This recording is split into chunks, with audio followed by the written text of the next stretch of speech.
नमस्कार आदरणीय दर्शकवृन्द, कार्यक्रम इमेज संवादमा यहाँहरूलाई हार्दिक स्वागत छ। मुलुकको राजनीति अझै पनि सङ्घलिएको छैन। गएको वर्ष जारी गरिएको संविधान, त्यो संविधान कार्यान्वयनका लागि भएका जटिलता र संविधानमा असन्तुष्ट केही पक्षहरूलाई मिलाएर लैजाने सरकारको सदाशयता, यो बीचमा अहिलेको पछिल्लो राजनीति रुमल्लिरहेको छ। प्रधानमन्त्री पुष्पकमल दाहाल सरकारले मधेस केन्द्रित राजनीतिक दलले उठाएका मुद्दाहरूलाई सम्बोधन गर्ने भनेर संविधान संशोधनको प्रस्ताव तयार गरिरहेको छ। एकातिर सत्तारूढ दलहरू संविधान संशोधन गरेर असन्तुष्ट पक्षहरूलाई सँगै लिएर जाने र संविधान कार्यान्वयन गर्ने भनिरहेका छन्। अर्कोतर्फ संसदको मुख्य प्रतिपक्षी दल नेकपा एमाले संविधान संशोधनको औचित्य नरहेको भन्दै सरकारले संविधान संशोधनको प्रस्ताव लिएर आएमा सदन, सडक र कानुनी उपचार पनि खोजिने भनेर प्रश्न गरेको छ। अबका केही दिनहरू, केही समयहरू, केही हप्ताहरू यही राजनीतिक रडाकोमा नेपालको समय खर्च हुनेछ। मैले आजको यो कार्यक्रममा यसका राजनीतिक पहलु र पक्षहरू कसरी पटाक्षेप होला त्यो त हामी हेर्ने नै छौँ। त्यस अगाडि संसदको मुख्य प्रतिपक्षी दलले संविधान संशोधनको प्रस्ताव सदनमा पेश भएमा सदन, सडक र अदालत समेतबाट उपचार खोजिनेछ भनेर जुन कुरा बाहिर लिएर आएको छ, सदन र सडकबाट कस्तो उपचार खोजिएला त्यो त हामी हेर्ने नै छौँ। तर अदालतबाट खोजिने उपचारका सन्दर्भमा भने के कस्ता बाटाहरू छन्? के सरकारले ल्याएको संविधान संशोधनको प्रस्ताव अदालतले अस्वीकार गरिदिने सम्भावना छ? धारा 274 को हवाला दिँदै नेकपा एमालेका अध्यक्ष केपी ओलीले प्रधानमन्त्री पुष्पकमल दाहालसँग भएको भेटमा अदालत प्रयोग गर्ने कुरा उल्लेख गर्नुभएको भन्ने खबरहरू आएका छन्। के त्यस्तै हो? सम्भव छ धारा 274 ले सरकारले ल्याउन लागेको संविधान संशोधनको प्रस्ताव रोकिने? आज यिनै विषयमा कुराकानी गर्नका लागि मैले स्टुडियोमा निम्ति आएको छु संवैधानिक कानुन व्यवसायी मञ्चका महासचिव एवं अधिवक्ता ओम प्रकाश अर्याललाई। अर्यालजी, कार्यक्रममा स्वागत छ। धन्यवाद। अब मैले जुन पृष्ठभूमिमा जुन कुरा भने, अबका केही दिनहरू फेरि पनि राजनीतिक रडाकोमै रुमल्लिने हामी देखिरहेका छौँ। यसका मुख्य मुद्दा बन्नेछ संविधान संशोधनको प्रस्ताव। आज तपाईँसँग मैले जान्न खोजेको कुरा चाहिँ संविधान संशोधनका सन्दर्भमा के कानुनी संवैधानिक जटिलताहरू छन्? अवश्य पनि अहिले जुन सङ्घीय संसदको हामीले परिकल्पना गरेका छौँ अनि प्रदेश सभाहरूको परिकल्पना गरेका छौँ, त्यो आइ नसकेको अवस्था हुँदाखेरि अहिले जुन एउटा सङ्क्रमणकालीन अवस्था हो, वास्तवमा संवैधानिक सङ्क्रमणको अवस्था नै छ। त्यसकारणले गर्दाखेरि केही अस्पष्टताहरू छन्। तर ती अस्पष्टताहरू हुँदाहुँदै पनि कुनै निकास नै छैन। यो अवस्थामा हरेक कुरा फेरि यत्तिकै जे छ यथावस्थामा मात्रै बस्छ भन्ने तर्क पनि अब कति युक्तियुक्त हुन्छ हुँदैन त्यो पनि आफ्नो ठाउँमा छ। अप्ठ्याराहरू चाहिँ अवश्य पनि छन्। यो संविधानले कतिपय कुराहरू त यो संविधानको मसौदामै त्रुटि पनि छन्। जुन कुरा इन्भिजन गर्नु पर्थ्यो पहिल्यै त्यो कुराहरू इन्भिजन भएको छैन। यसमा प्रयोग भएको शब्दहरू, यसमा प्रयोग भएको चाहिँ भाषामा एकदमै धेरै त्रुटिहरू छन्। त्यसकारणले गर्दाखेरि अहिले अस्पष्टताहरू छन्। तर त्यसलाई चाहिँ सैद्धान्तिक हिसाबले हामीले व्याख्या गरेर, किन भन्दा संविधान भनेको निश्चित सिद्धान्तहरूमा आधारित हुन्छ, संविधानवाद नै यसको चाहिँ वास्तवमा सार हो। त्यसको हिसाबले हामीले यसमा भएका प्रावधानहरूको व्याख्या गरेर निकास दिनुपर्ने अवस्था छ। फेरि संविधान भनेको मतलब संशोधनै हुन नसक्ने या त्यसमा व्याख्यै हुन नसक्ने खालको एउटा रिजिड डकुमेन्ट पनि त होइन नि? होइन। त्यसलाई आवश्यकता अनुकूल त्यसलाई परिमार्जन गर्न सकिने, समय अनुकूल त्यसलाई अगाडि बढाउन सकिने दस्तावेज पनि हो। हजुर हो। त्यो हिसाबले हेर्ने हो भनेदेखि जे जस्ता तर्कहरू गरिँदैछन् ती सबै तर्कहरू स्वीकार्य हुन्छन् नै भन्ने, अर्थात् ती तर्कले नै प्रिभेल गर्छ, त्यसले नै मान्यता पाउँछ भन्ने पनि हुँदैन, होइन? हजुर, अहिले जुन तर्कहरू आएका छन् बहसमा, अब संवैधानिक कानुनको व्याख्या गर्दाखेरि हामीले प्रशासनिक कानुनको व्याख्या गरे जस्तो हुँदैन। एडमिनिस्ट्रेटिभ ल नेचर चाहिँ मिल्छ यिनीहरूको, होइन? संवैधानिक कानुन र प्रशासकीय कानुनको नेचर मिल्छ। प्रशासकीय कानुन अत्यन्तै माइक्रो लेभलमा हुन्छ, है? त्यसले खास गरेर राज्यको शक्तिको प्रयोग कसरी हुन्छ त्यसलाई चाहिँ एर्बिट्रेरीनेस नहोस्, होइन? स्वेच्छाचारिता नहोस्, रुल अफ लको मान्यता बमोजिम, ड्यू प्रोसेसमा को मान्यता बमोजिम होस् भन्ने हो। तर अब संवैधानिक कानुनको हामीले जब कुरा गर्छौँ भनेदेखि यो अलि हामीले माथि बसेर अलि यो चाहिँ म्याक्रो लेभलमा होइन मूलभूत पक्षहरूलाई हेरेर गर्नुपर्छ। त्यो भनेको मूलभूत पक्षहरू भनेको अब राज्य शक्तिको बाँडफाँड कसरी भएको छ, राज्यका मुख्य अङ्गहरू के हुन्, अनि राज्यका यी मुख्य अङ्गहरू राज्यको शक्तिको बाँडफाँडलाई अनि नियन्त्रण र सन्तुलनलाई सञ्चालन गर्ने मूलभूत सिद्धान्तहरू के हुन्, अनि यसको अन्तिममा त फेरि पनि राज्य र जनता बीचको एउटा सम्झौता हो वास्तवमा संविधान भनेको, अथवा विभिन्न राजनैतिक शक्ति बीचको सम्झौता हो। संविधानको आफ्नै कानुनी पक्ष पनि छ, राजनीतिक पक्ष पनि छ। त्यसकारणले अब यी दुईटै पक्षहरू सँगसँगै लिएर जानुपर्छ। जस्तो संविधान कानुनको व्याख्या गरिँदाखेरि दुईवटा कुरालाई अत्यन्तै ख्याल गर्नुपर्छ भनेर भन्छन्। एउटा चाहिँ तपाईँ संविधान या कानुनमा जे कुरा लेखेको छ त्यसका शब्दलाई समातेर गरिने व्याख्या होइन, अर्को चाहिँ विधायिकाले त्यसलाई कुन मकसदले कुन उद्देश्यले निर्माण गरिरहेको छ शब्दमा भन्दा पनि त्यसको आशयमा गएर गरिने व्याख्या भनेर भनिन्छ होइन। दुईवटा व्याख्याका मूलभूत अन्तर भिन्नताहरू छन्।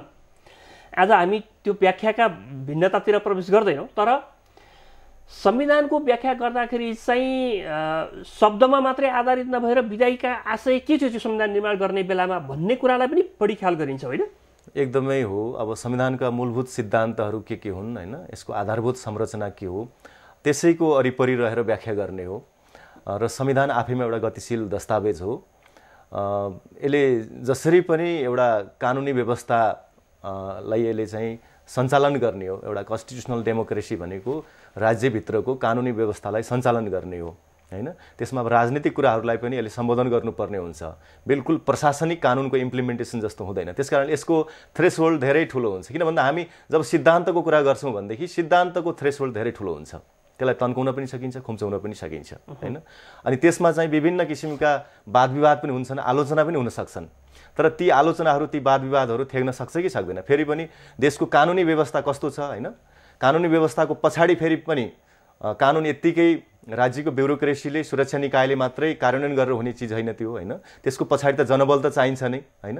हो त्यो जनबल कानुन कार्यान्वयन गर्नको लागि, राज्यको व्यवस्था सञ्चालन गर्नको लागि त्यो जनबल के छ होइन। अब डिभाइडेड छ भनेदेखि अब जतिसुकै राम्रो काम गर्नुहोस् त्यहाँ सम्भव छैन होइन। त्यसकारण यी कुराहरू जुन अहिले एउटा सङ्क्रमण काल छ हाम्रो, खास गरेर कोही पनि कानुनको मातहत बस्न नचाहने, कानुनभन्दा माथि बस्ने, कानुनभन्दा माथि बसेर उपचारहरू खोज्ने यो जुन अहिले माहौल छ, यो माहौलको बिचमा कुनै पनि सिद्धान्तहरू जो हामीले अहिलेसम्म पढ्दै आएका छौँ, विधिशास्त्रीय हिसाबले पढ्दैछौँ, तर अब पछिल्लो समयमा यो संवैधानिक विधिशास्त्रमा पनि नयाँ नयाँ प्रयोगहरू हुँदैछन्। अहिले अब हामी कहाँको कुरा गर्ने हो भने त हामीले प्रयोग गर्ने गरेको अर्थात् पढ्ने गरेको या हेर्ने गरेको विधिशास्त्रीय मान्यता भन्दा हामी कहाँका सन्दर्भमा संविधान संशोधनको कुरा गर्नुहोस् या कानुन संशोधनमा चाहिँ विधिशास्त्री भन्दा पनि हाम्रा दलका नेताहरूलाई कहाँनिर के कुरा मिलाउनु पर्ने हुन्छ त्यति बेला यी सबै मान्यताहरू अलग राखेर उहाँहरू मिल्नुहुन्छ र त्यसको चाहिँ आफू अनुकूलको व्याख्या गर्नुहुन्छ। यो पनि त हामी कहाँको त एउटा गजबको चलन छ नि। एकदमै यसमा अब अलि सैद्धान्तिक पक्षबाट हेरौँ भने पनि के छ भने अब हामीले पढ्दै आएको संवैधानिक विधिशास्त्र मूलत यो लिबरल डेमोक्रेटिक फ्रेमवर्कभित्रको हो होइन। त्यसमा केही हामीले प्रगतिशील कुराहरू जस्तो समाजवाद भन्ने शब्दहरू, त्यसका सामाजिक न्यायका पक्षहरू पनि थपेका छौँ, त्यही हो। तर अहिलेको पछिल्लो अवस्था के छ भने यसमा यो जुन उत्तर आधुनिकताको सन्दर्भ छ अहिले यो उत्तर आधुनिकता अथवा पोस्ट मोडर्निजम यसको चाहिँ दबाब ठेगी नसक्नुको दबाब छ। त्यसकारणले अहिले यो विभिन्न फोर्सहरू जुन भन्छ नि अहिले चाहिँ कुण्ड कुण्ड पानी मुण्ड मुण्ड बुद्धि भने जस्तो यो चाहिँ अब कसैलाई पनि इग्नोर गर्न सकिँदैन। अहिले सानातिना सबै अब समूहहरू तिनीहरूसँग पनि अलिअलि राजनीतिक शक्ति छ होइन। प्रचलनमा लिएर आएको शब्द छ कि समावेशी प्रजातन्त्र होइन, सबैको समावेशी, सबैको हक सुरक्षित हुनु पर्यो त्यो डेमोक्रेसीमा भन्ने कुरा छ।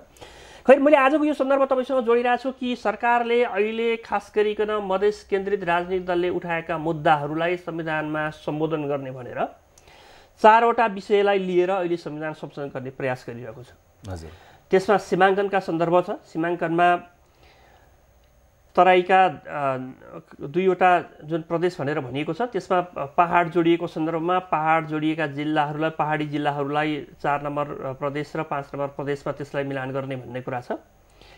अर्को नागरिकताको सन्दर्भ छ, अङ्गीकृत नागरिकताले कति अधिकार प्राप्त गर्ने भन्ने सन्दर्भ। अर्को राष्ट्रिय सभामा प्रतिनिधित्वको जुन सन्दर्भ छ त्यो कुरा छ भने अर्को भाषा आयोगले जुन अहिले गठन गरिएको छ त्यसले काम गरेर त्यसले दिने प्रतिवेदनका आधारमा संविधानलाई सोही अनुकूल लिएर जाने भन्ने हिसाबले सरकारले प्रस्ताव एउटा तयार पारेको कुरा बाहिर आएको छ, जसमा अहिले पछिल्लो सूचनालाई आधार मान्ने हो भने राज्यका मुख्य राष्ट्रपतिसहित प्रदेशको मुख्यमन्त्री सम्मको 13वटा पदमा अङ्गीकृत नागरिकतावालाले त्यसमा प्रतिस्पर्धा गर्न नपाउने, त्यसमा उनीहरूले त्यो अधिकार प्राप्त नगर्ने गरिकन अरू पदमा चाहिँ बाटो खुल्ला गर्ने भनेर संविधान संशोधनको जुन प्रस्ताव अगाडि सारिएको छ र त्यसै विषयलाई लिएर अहिले सत्तारूढ दल र प्रतिपक्षी नेकपा एमालेको बीचमा यो अहिले एक ढङ्गको गाँड कोराकोर भइरहेको छ। किनभने संविधान संशोधन गर्नको लागि 2/3 मत चाहिन्छ, त्यसका लागि प्रतिपक्षी दललाई समेत समावेश गरेर लैजाउँ भन्ने सत्तारूढ दलहरूको अहिले आशय देखिन्छ। तर प्रतिपक्षी दलले अहिले जुन ढङ्गले संविधान संशोधनको कुरा अगाडि ल्याइएको छ त्यसले राष्ट्रिय अखण्डतामाथि नै प्रश्न उठ्छ भन्ने उसको जिकिर छ। अब यसका राजनीतिक पक्षतिर पाटातिर हामी त्यति प्रवेश नगरौँ, तर एउटा महत्त्वपूर्ण विषय चाहिँ के उठ्यो भन्दा यो संशोधनको कुरा ल्याइरहँदाखेरि यदि सरकारले संशोधनको प्रस्ताव लिएर आयो भने पनि हामी यसलाई अदालतमा चुनौती दिन्छौँ भनेर नेकपा एमाले भनिसकेपछि त्यसमा धारा 274 उल्लेख गर्नुभएको छ उहाँहरूले। म आज तपाईँसँग त्यही विषयमा जान्न चाहन्छु। धारा 274मा गरिएको व्यवस्था अनुसार यो अदालतबाटै निष्क्रिय हुने अवस्था रहन्छ या धारा 274ले यो बाटो खुला गरेको छ? अब यसमा मैले अघि पनि सन्दर्भ जोडेका थिएँ। अहिले यो सङ्क्रमण काल हो। अब यो सङ्क्रमण कालभित्र कतिपय कुराहरू अब राजनीतिक पक्ष बढी नै हाबी हुन्छ। यद्यपि हाम्रो प्रयास चाहिँ राजनीतिलाई पनि संविधानको अन्तर्गत कानुनको अन्तर्गत ल्याउनुपर्छ र संविधानको मूल मान्यता पनि संविधानवादको मूल मान्यता पनि त्यही हो। त्यो प्रयास त जारी राख्नुपर्छ र पनि यसमा अब प्राविधिक कारणले गर्दाखेरि नै यो अवरोध भयो सक्दै सकिन्न भन्ने चाहिँ होइन। त्यो सीमाङ्कन कसरी गर्नुपर्छ भन्ने कुराको सम्बन्धमा त्यो अब कति जायज नाजायज त्यो राजनीतिक पक्ष त्यो जनताको जनमतको कुराहरू छ, त्यसमा मैले केही पनि बोल्दिनँ। तर संशोधन गर्नै सकिँदैन भन्ने चाहिँ त्यो होइन। यदि त्यस्तो चाहिँ अप्ठ्याराहरू छन् भने पनि बाधा अड्को फुकाउनुपर्छ। बाधा अड्को फुकाएर भए पनि त्यसलाई चाहिँ समाधान गर्न सकिन्छ। किन भन्दा अहिले प्रदेश सभा छैन। प्रदेश सभा नभएको अवस्थामा अब सीमाङ्कनको विषय के छ भने अब यो सङ्घीय संसदले गर्ने कुरा र सङ्घीय संसदले गर्दाखेरि पनि प्रदेश सभाको पनि त्यहाँको पनि त्यहाँबाट पनि अनुमोदन गराउनु पर्ने कुरा, सहमति गर्नुपर्ने कुरा। 274ले प्रश्न भनेको छ। अहिले हामीसँग प्रदेश सभाहरू गठन भइसकेको अवस्था छैन। जब प्रदेश सभाहरू गठन भएको छैन भने त्यस्तो अवस्थामा प्रदेश सभाको निर्णयभन्दा बाहिर गएर अहिले जुन संसद अन्तरिमकालीन संसद भनौँ यो, यद्यपि यसलाई सङ्घीय संसदले गर्ने काम गर्ने केही जिम्मेवारीहरू पनि प्राप्त छन्, संविधानले त्यो किटानीका साथ त्यो कुरा उल्लेख गरेको छ भनेदेखि त्यसै कुरालाई समातेर भोलि मुद्दा पर्दाखेरि अदालतले प्रदेश सभा गठन नभइसकेको अवस्थामा चाहिँ यो प्रस्तावमाथि छलफल हुन सक्दैन भनेर रोक लगाउन सक्ने सम्भावना यसमा त्यही त त्यो जुन टेक्निकल यदि ब्यारियर छन् भने है त्यसलाई चाहिँ मिलाउने एउटा कुरा छ। मूलभूत कुरा त के हो भने अब यो चाहिँ आफैमा संविधान सभाबाट रूपान्तरित संसद भएको हो यो होइन, र यो चाहिँ 4 वर्षको लागि चाहिँ म्यान्डेट प्राप्त गरेर आएको हो। यसलाई हामीले इग्नोर चाहिँ गर्न सक्दैनौँ। यसमा एउटा चाहिँ जनताको जुन अनुमोदन छ त्यो अनुमोदनलाई हेर्दाखेरि पनि यो अहिले जुन रूपान्तरित संसद भनेको फेरि पनि संविधान सभाबाट रूपान्तरित भएको 4 वर्षलाई म्यान्डेट पाएको, त्यसकारणले यो सङ्क्रमण कालमा यसले केही कामहरू गर्न सक्छ। जुन चाहिँ त्यो प्राविधिक पक्षहरू छन्, प्राविधिक पक्ष भनेको के छ भने जुन 274 को कुरा गर्नुभयो त्यहाँ चाहिँ स्वयं त्यही धारा उपधारा 1 बाहेक अरू त फेरि संशोधनीय छ नि त हैन। तिनै धारालाई पनि संशोधन गर्न सकिन्छ नि त। संविधान संशोधनै गरेर पनि यसको निकास दिन सकिन्छ। यही अहिलेको तर संशोधनै गर्नको लागि पनि फेरि तपाईले 2/3 मत त चाहियो। त्यसको लागि फेरि प्रतिपक्षी एमाले समेतको साथ त जरुरी हुन सक्छ। यद्यपि अहिलेको संसदको गणित हेर्ने हो भने एमाले बाहेकका अरू दल एकतिर उभिए भने 2/3 बहुमत देखिन्छ त्यहाँ। हजुर। तर अब त्यो कति सम्भव हुन सक्छ हैन? नेपाल जस्तो राजनीतिक चलखेल हुने ठाउँमा त्यो गणित पुग्ला या नपुग्ला एउटा पाठ होला। एकातिर यो गणितको खेल छ भने अर्कोतिर त्यसको लेजिटिमेसीको कुरा हुन्छ नि, वैधानिकता।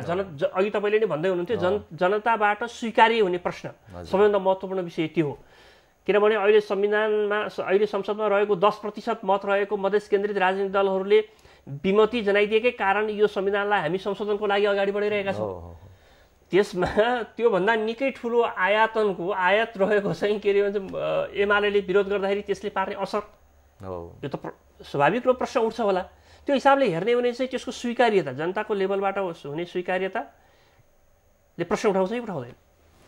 त्यो त अगाडि मैले भने नि, अब यी कुराहरू चाहिँ बडो जटिल कुरा हुन्। यसलाई चाहिँ अब यो राजनीतिक कुराहरू छ, अब यसलाई कानुनको मातहतमा ल्याउन सक्ने नसक्ने कुराहरू, कानुनी व्यवस्था कायम गर्न सक्ने नसक्ने कुराहरू यी चुनौती हुन्। यो त जम्मा 10% भने होइन त हामीले संविधान सभाभन्दा बाहिर रहनुभएका, संविधान सभाको प्रक्रियामा नआउनुभएका मधेसवादी दल भनेर भन्यौँ हामीले होइन, उहाँहरू 10% न हो। उहाँहरूकै मूल माग त उहाँहरूकै हो यी कुराहरू होइन। उहाँहरूलाई चित्त बुझाउनको लागि यति गर्नु परेछ भने अब त्योभन्दा ठुलो फोर्सले यसलाई अस्वीकार गर्यो भनेदेखि अब त्यो चाहिँ कानुनी व्यवस्था कार्यान्वयन गर्ने सन्दर्भमा चुनौती आउँछ नै। त्यसकारणले त्यो एउटा चाहिँ राजनीतिक पक्ष हो, त्यसलाई त सम्बोधन गर्नै पर्छ, सबैलाई स्वीकार्य हुने गरी गर्नुपर्छ नै। तर संवैधानिक उपाय खोज्ने हो भने चाहिँ तपाईँको विचारमा बाधा अड्काउ फुकाउलाई आधार मान्ने हो भने त्यसबाट चाहिँ अगाडि बढ्न सक्ने चाहिँ सम्भावना छ भनेको डेडलकै हुने अवस्था चाहिँ छैन। डेडलक हुने अवस्था छैन। अब पहिलो कुरो चाहिँ अब संविधान संशोधन पनि गर्न सकिने हो, किन भन्दा त्यो जुन अहिले बाधा अवरोध देखिया छ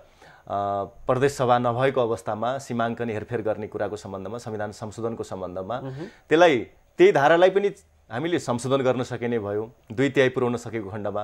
त्यो पुर्याउन सकिएन भनेदेखि त बाधा अड्काउ फुकाउने हो। त्यो गर्नको लागि मन्त्री परिषदले एउटा आदेश राष्ट्रपतिज्यूकोमा सिफारिस गर्छ, राष्ट्रपतिज्यूले त्यसलाई अनुमोदन गरिसकेपछि त्यो चाहिँ बाधा अड्काउ फुक्छ। अब यही अहिलेको वर्तमान सरकार पनि त यसै गरेर गठन भयो नि त होइन। भन्दै भन्दैन नयाँ सरकार त बनाउनै सकिन्न, अर्को चुनाव नभएसम्म भन्ने कुरा पनि तर्क पनि आथे नि, तर त्यो तर्कले काम गरेन नि त। स्वयं सरकारले त्यही तर्कको पक्षधरता लिनेहरूले नै पछि चाहिँ बाधा अड्काउ फुकाइदिनु भयो, सहजीकरण गरिदिनु भयो, निकास दिनुभयो।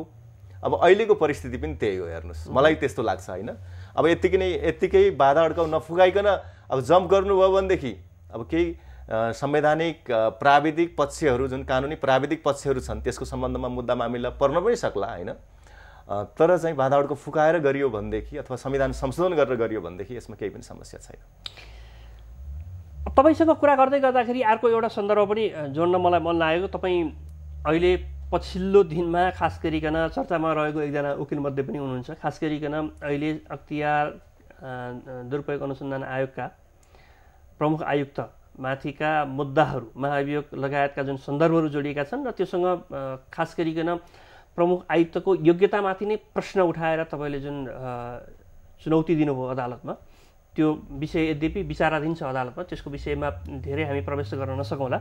तपाईँका विचारमा अहिले जुन ढङ्गले महाभियोगको प्रस्ताव संसदमा अगाडि बढिरहेको छ र एकातिर अर्कोतिर चाहिँ अदालतमा मुद्दा पनि सँगै चलिरहेको छ, यो अदालती प्रक्रियाले अलि छिटो काम गरेन, ढिलाइ भइरहेको छ भन्ने पनि आवाजहरू सुनिएको छ। यो ढिलो भएकै हो या यसका स्वाभाविक रूपले यो प्रक्रिया अगाडि बढिरहेछ कि संसदको निर्णय अदालतले कुरिरहेको छ या अदालतको निर्णय संसदले कुरिरहेको? हामी कहाँ त यस्तो खालको पनि परिपाटी हामीले योभन्दा अगाडि देखेका छौँ।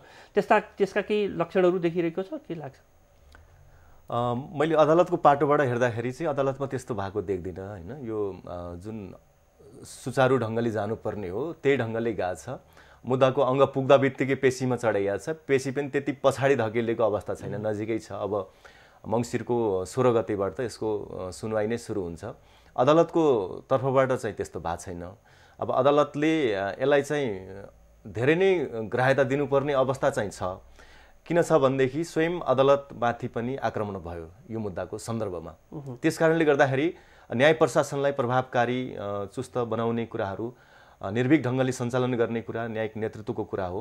त्यसकारणले जो कुरा जुन पक्षले अब न्यायपालिकालाई नै चुनौती दिइरहेछ भनेदेखि यस्तो पक्षलाई प्रभावकारी ढङ्गले यस्तो विषयमा सुनवाई गर्नु त त्यो कर्तव्य हो, दायित्व पनि हो, संविधानले तोकेको दायित्व नै हो न्यायिक नेतृत्वको। कतै न कतै संसदले निर्णय गरिदियो भने हामी यसमा किन फस्ने भन्ने खालको सोचाइ अदालतमा रहेको, या अदालतले निर्णय गरिदियो भनेदेखि यो महाभियोगको चाहिँ झन्झटमा किन फसिरहने भन्ने खालको चाहिँ इन्टेन्सन कता न कता संसदमा पनि देखिएको जस्तो देखिन्छ। अलिअलि डिलेमाहरूलाई हेर्ने हो भनेदेखि त्यो हो, त्यस्तो तपाईँलाई लाग्दैछ? अदालतको तर्फबाट मैले त्यस्तो देख्दिनँ। अदालत चाहिँ अब संविधान कानुन अनुसार चल्छ। बाहिरको इन्भाइरोमेन्ट कस्तो छ होइन, बाहिरको परिस्थिति के छ सामान्यतया त्यो हेरिँदैन होइन। न्यायिक नेतृत्वले अलिअलि त महसुस हेर्ला, त्यो हेरेर अब नेतृत्व दिनेले अलिअलि त्यो विचार गर्ला, तर मूलभूत रूपमा त्यसलाई चाहिँ हेरिँदैन। अदालतले त आफ्नो चाहिँ अङ्ग पुग्यो कि पुगेन, मुद्दाको अङ्ग पुग्यो कि पुगेन, त्यसमा चाहिँ पक्ष विपक्षीको सुनवाई गर्ने कुराहरू हुन्छ, प्रमाणहरू झिकाउने कुराहरू हुन्छ। अब त्यो अवस्था पुरा भइसकेपछि उसले सुनवाई गर्छ। अब संसदको कुरा हेर्ने हो भनेदेखि त संसदको अब यो धेरै राजनीतिक कुराहरू छ हैन। अब योभन्दा अगाडि पनि हेर्ने हो भनेदेखि संसदले अब डाक्टर केसीले अनसन पनि बस्नुभयो, दसैँको अगाडि उहाँले अनसन तोड्नुपर्ने अवस्था आयो। कस्तो अवस्था आयो भने 3 जना सांसदहरू उहाँको उजुरी प्रमाणित गर्ने 3 जना सांसद पनि नपाएर उहाँले अनसन तोड्नु परेको अवस्था थियो त्यतिखेर हैन। त्यस्तो बिजोग थियो उहाँको हैन। त्यसै गरेर पछि अदालतको म्याद तामेलीमा अवरोध भइसकेपछि राधेश्याम अधिकारी मान्य सांसदज्यूले संसद मार्फत देशवासी सबैलाई चाहिँ उहाँले तरङ्गित गर्नुभयो। यो चाहिँ न्यायपालिका माथिको आक्रमण संवैधानिक प्रमुखबाट भएको भनेर। तर अब यी दुईटै पक्षहरूसँग नजोडिकन सामान्यतया जुन 157 जनाले ल्याउनु भयो हैन, त्यो पनि अब कतिपयले चाहिँ छापामार शैलीमा भनेर पत्रपत्रिकामा त्यसरी भन्ने पनि गरिहाल्छ। अब यो बीचमा कुनै समन्वय नभएको देख्दाखेरि चाहिँ हैन, जो चाहिँ यसको अगाडिदेखि लागिरहनु भएको थियो उहाँहरूसँग समन्वय नभइकन पछि जसरी आयो प्रस्तावहरू, अनि त्यसरी आएको प्रस्ताव अहिले चाहिँ विलम्ब भइरहेछ। हेर्दाखेरि यहाँ चाहिँ अब दालमै कुछ काला है भने जस्तो केही त्यस्तो चाहिँ छ अवश्य पनि। अझ आशंका जनस्तरबाट अर्को के पनि आइरहेछ भने अख्तियारका प्रमुख लोकमान सिंह कार्कीले राजनीतिक नेताहरूलाई कारबाही गर्ने तयारी गर्दै हुनुहुन्थ्यो भ्रष्टाचारका मुद्दामा। त्यो कुरा रोक्नको लागि संसद र कानुन व्यवसायीहरू समेतलाई प्रयोग गरियो भन्ने आरोप पनि त जनस्तरमा उठेको छ नि। त्यसमा चाहिँ त्यो हिसाबले चाहिँ तपाईँ त्यसको एउटा चाहिँ अभियोजनकर्ताका हिसाबले, तपाईँले मुद्दा लगेका हिसाबले कतै तपाईँ पनि प्रभावित हुनुभयो कि? मेरो त त्यस्तो अब धेरै राजनीतिक हिसाबले धेरै विश्लेषण गर्न सक्ने क्षमता छैन मेरो हैन। अब जति कुरा अहिले पछिल्लो समयमा आछ अब यही कुराको अध्ययन गरेर भने हो। मेरो आफ्नो पाटो भनेको विशुद्ध यो चाहिँ संवैधानिक हिसाबले गरिएको मुद्दा हो र यो अहिले गरेको मुद्दा पनि हैन। जतिखेर यिनै चाहिँ जसलाई हामीले ट्रस्ट गरेका थियौँ, हामीले जसलाई चाहिँ लोकतन्त्रको पुनर्बहाली भइसकेपछि साँचो सुम्पेका थियौँ, उहाँहरूले नै लोकमान सिंह कार्कीज्यूलाई ल्याउनु भयो। त्यतिखेर हामीले अब लोकमान सिंह कार्की एउटा व्यक्तिको किन नि हामीले त उहाँलाई जसले ल्याउनु भयो पर्दा पछाडिका लोकमानहरू, असली लोकमानहरूको नै विरोध गरे हो हामीले। त्यो विरोध अहिलेसम्म पनि हाम्रो जारी नै छ र चाहिँ लोकमान सिंह कार्कीको विषय अन्त्य भइसकेपछि हामीले फोकस गर्ने त त्यही नै हो। फेरि पनि त्यो प्रवृत्ति त अहिले पनि जीवित नै छ। त्यसकारणले हामी हिसाबले हेर्ने हो भने त तपाईँ अहिले लोकमान सिंह कार्कीको विरोध गर्नुको कुनै औचित्य देखिरहनु भएको छ र? मैले हैन औचित्य त देखेको छु। किन भन्दाखेरि मान्छेले पात्र उहाँलाई चुनेर लिएर जाने, अघि तपाईँले भन्नु उहाँलाई चुनेर लिएर जाने त यिनै राजनीतिक दलका नेताहरू हुन् जो अहिले उहाँ विरुद्ध संसदमा अविश्वास प्रस्ताव दर्ता गरिरहेका छन्। जनताकै आवाजलाई सुन्ने हुने छापामार शैलीमा प्रस्तुत गरिएको प्रस्ताव छ। त्यो त आखिर तिनै राजनीतिक दलका नेताहरूले नै बोक्नु भएको थियो नि त, त्यो त होइन? हामीले यो कुरा पर्दाफास गरिदिने हो। हेर्नुहोस् है, हामी डराउनु पर्ने केही पनि छैन है। पर्दाफास गर्नै पर्छ। उहाँहरूको के इन्टेन्सन हो, उतिखेर के इन्टेन्सनले ल्याउनु भयो हैन, कुन कुन स्वार्थ समूहहरूले कसरी चलखेल गरे, को स्वार्थ समूहहरूसँग बिक्नु भयो उहाँहरू, त्यो कुरा पनि पर्दाफास हुनुपर्छ। र अहिले जसरी ल्याउनु भएको छ र फेरि पछिल्लो समयमा विलम्ब पनि गर्नु भएको छ हैन, यो पनि के हो, यसको पनि पर्दाफास हुनुपर्छ। त्यसैले हामीले यो कुनै दयामाया गर्नुपर्ने छैन नेताहरूलाई। किन भन्दा हामीले अब धेरै उहाँहरूलाई शङ्काको सुविधा दिइसक्या हो। अब हामीले शङ्काको सुविधा दिँदैनौँ अब उहाँहरूलाई। किन भन्दा उहाँहरूको नियतमाथि, उहाँहरूको जीवनशैली, उहाँहरूले जे संस्कारको संरक्षण गरिरहनु भएको छ हैन, त्यो सबै कुराहरू हेर्दाखेरि अब उहाँहरूलाई हामीले शङ्काको सुविधा दिएर यो साँचो हाम्रो जनताको साँचो तपाईँहरूले नै लिइराख्नुहोस् भनेर भनिरहने स्थिति चाहिँ अब बिस्तारै यो कम हुँदै गएको छ भन्ने लाग्छ है मलाई त। आशंका बढेकै छ, आशंका बढेकै छ, उहाँहरूले पुष्टि गरिदिनु भएकै छ। हस्, ओमप्रकाशजी समय दिनुभयो र खास गरिकन आजको मूल मुद्दा संविधान संशोधनका सन्दर्भमा देखिएका जुन खालको अडचनहरू छ र त्यसमा उठेका कानुनी र संवैधानिक प्रश्नहरू पनि उठ्न सक्छन् कि भन्ने खालको जुन ढङ्गले अहिले बहसहरू भइरहेछ, त्यसमा तपाईँका आफ्ना तर्कहरू दिनुभयो। म यहाँलाई हार्दिक धन्यवाद दिन चाहन्छु। हस्, धन्यवाद यहाँलाई पनि। हस्, धन्यवाद आदरणीय दर्शकवृन्द, यहाँहरूलाई पनि। हाम्रो निर्धारित समय सकिएको छ, हामी सबैजना बिदा चाहन्छौँ। नमस्कार।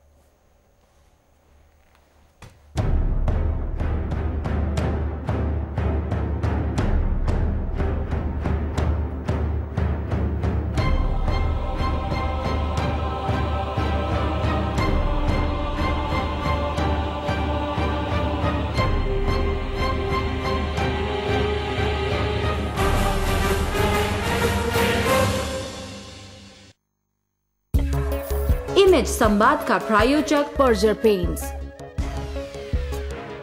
लोकगीत गाउँदा कतिको फरक हुन्छ, कतिको रमाइलो हुन्छ। लोकगीतको विधा शास्त्रीयको विधा अलग अलग। हजुर हजुर। उहाँलाई मैले खाना पाइन बच्चा